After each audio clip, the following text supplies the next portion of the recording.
Hello guys, আসসালামু আলাইকুম।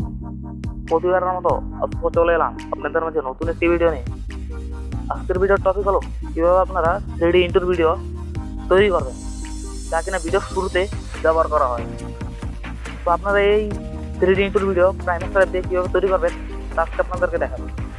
আর কিনেমাস্টার app সেটার লিঙ্ক ডেসক্রিপশন দেওয়া আছে, প্লে স্টোরে পেয়ে যাবেন। আর যদি বিনা ওয়াটারমার্ক অ্যাপটা নামাতে চান তো এই নিয়ে আমার একটা ভিডিও তৈরি করা আছে কিনেমাস্টার অ্যাপের, তো আপনারা অবশ্যই গিয়ে দেখে আসবেন। ভিডিওটা দেখলে ইনশাল্লাহ উপকৃত হবেন। তো প্রতিবারের মতো একটা কথা আপনাদেরকে বলা নেই, আপনি যদি আমার চ্যানেলটা সাবস্ক্রাইব করে না থাকেন বা আমার চ্যানেলে নতুন হয়ে থাকেন তো অবশ্যই আমার চ্যানেলটা সাবস্ক্রাইব করবেন। আর এরকম নিত্য নতুন ভিডিও সবার আগে আপনার হোমের পৌঁছাতে বেল আইকনটা বাজিয়ে দেবেন। তো আর কথা না বাড়িয়ে চলুন শুরু করা যাক।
যদি ভিডিওটা ভালো লাগে তো অবশ্যই একটা লাইক করবেন। আর এরকম নিত্য নতুন ভিডিও সবার আগে পেতে আমার চ্যানেলটা সাবস্ক্রাইব করে বেল আইকনটা বাজিয়ে দিন। আর যে ইন্টার ভিডিওটা আমি ব্যবহার করলাম এটা যদি আপনারা পেতে চান তো অবশ্যই আমার ডেসক্রিপশন বক্সে চেক করবেন, পেয়ে যাবেন। তো আর কিছু বলার নেই, তো সুস্থ থাকবেন, ভালো থাকবেন, আল্লাহ হাফেজ।